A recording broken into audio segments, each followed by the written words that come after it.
आप जुड़ चुके हैं केआरटी न्यूज के साथ और मैं हूं प्रिया राजपूत। देश की शिक्षा नीति में 34 साल बाद नए बदलाव किए गए हैं। बुधवार को एक नई शिक्षा नीति को कैबिनेट में मंजूरी मिल गई।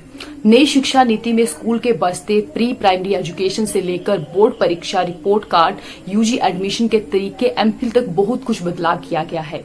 इस नीति की सबसे बड़ी विशेषता ये है कि स्कूली शिक्षा, उच्च शिक्षा के साथ कृषि शिक्षा, कानूनी शिक्षा, चिकित्सक शिक्षा और तकनीकी शिक्षा जैसे व्यवसायिक शिक्षाओं को भी इसके दायरे में लाया गया है। इसका मुख्य उद्देश्य यह है कि छात्रों को पढ़ाई के साथ साथ किसी लाइफ स्किल के साथ भी सीधा जोड़ा जाए। अब तक शादी होना या फिर किसी के बीमार होने पर पढ़ाई को बीच में छोड़ जाने के बाद उनको कुछ भी नहीं मिलता था, परंतु अब ये व्यवस्था की गई है कि अगर किसी की पढ़ाई बीच में ही छूट जाती है या आप कह सकते हैं कि 20 सेमेस्टर में ही छूट जाती है, तो इसके लिए भी उनको मल्टीपल एंट्री और एग्जिट सिस्टम के तहत अब उनको सीधा ही लाभ मिलेगा। मतलब अगर आप 1 साल की पढ़ाई कर चुके हैं तो आपको सर्टिफिकेट मिलेगा। अगर आपने 2 साल की पढ़ाई कर ली है तो आपको जो है वो डिप्लोमा मिलेगा। अगर आपने 3 या फिर 4 साल की पढ़ाई की है फिर आपको डिग्री दी जाएगी। सरकार ने तय किया है कि अब सकल घरेलू उत्पाद यानी जीडीपी का कुल 6% शिक्षा पर खर्च होगा। फिलहाल भारत की जीडीपी का 4.43 हिस्सा जो शिक्षा पर खर्च होता है। वहीं मानव संसाधन विकास मंत्रालय का नाम बदलकर शिक्षा मंत्रालय कर दिया गया है। ये भी बड़ा ही महत्वपूर्ण जो है बदलाव किया गया है। आयोग ने शिक्षा के प्रशिक्षण पर खास जोर दिया है। जाहिर है कि एक अच्छा टीचर ही एक अच्छा जो स्टूडेंट है वो तैयार करता है।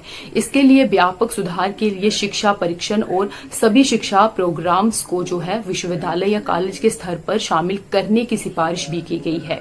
सरकार अब न्यू नेशनल जो करिकुलम फ्रेमवर्क तैयार करेगी, जिसके तहत अब जो नई जो है वो बदलाव होंगे। इसमें ईसाई स्कूल, टीचर और जो एडल्ट जो एजुकेशन है उसको भी जोड़ा जाएगा। बोर्ड एग्जाम का जो भाग में जो बांटा जाता था, अब आपको बता दें कि पहले 2 भाग में बांटा गया था जिससे बच्चों को तनाव तो होता था, परंतु अब 3 भाग में बांटकर जो है बच्चों का तनाव जो है वो कम करने की भी सिफारिश की गई है।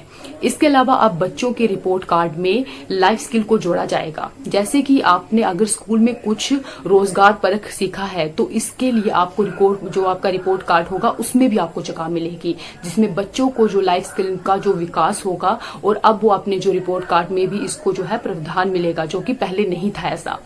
आपको ये बता दें कि सरकार का लक्ष्य है कि वर्ष 2030 तक हर बच्चों के लिए शिक्षा सुनिश्चित की जाए। इसके लिए एनरोलमेंट का 100% तक लाने का लक्ष्य है। इसके अलावा स्कूली शिक्षा के निकलने के बाद हर बच्चे के पास लाइफ स्किल भी होगी, जिसमें वो किसी भी क्षेत्र में आसानी से जा सकता है।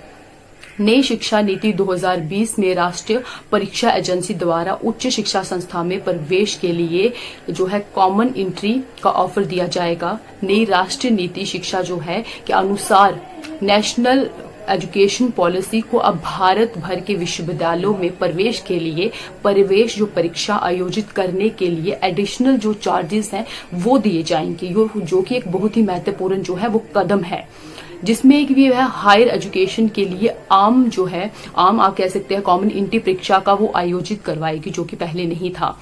एनटीए पहले से ही ऑल जो इंडियन इंजीनियरिंग एग्जामिनेशन वो करवाता है। आपको ये भी बता दें कि एनटीए ही जो है वो यूजीसी के जो एग्जामिनेशन है वो कराता है। वो जो नेट हो गया उसका भी करवाता है, और साथ में जो दिल्ली यूनिवर्सिटी के एंट्रेंस हो गए या फिर जो जेएनयू के एंट्रेंस हो गए, ऐसे विश्वविद्यालयों में प्रवेश के लिए जो परीक्षा होती है वो एनटीए ही करवाता है।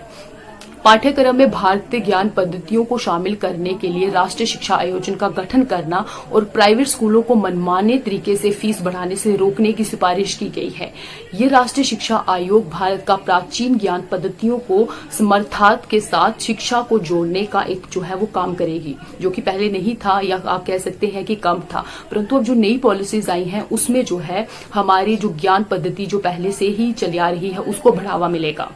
रिसर्च में जाने वालों के लिए भी नई जो व्यवस्था की गई है, उनके लिए 4 साल की डिग्री प्रोग्राम का विकल्प दिया जाएगा, यानी 3 साल डिग्री में बिताने के बाद 1 साल एमए करके वो एमफिल की जरूरत नहीं पड़ेगी।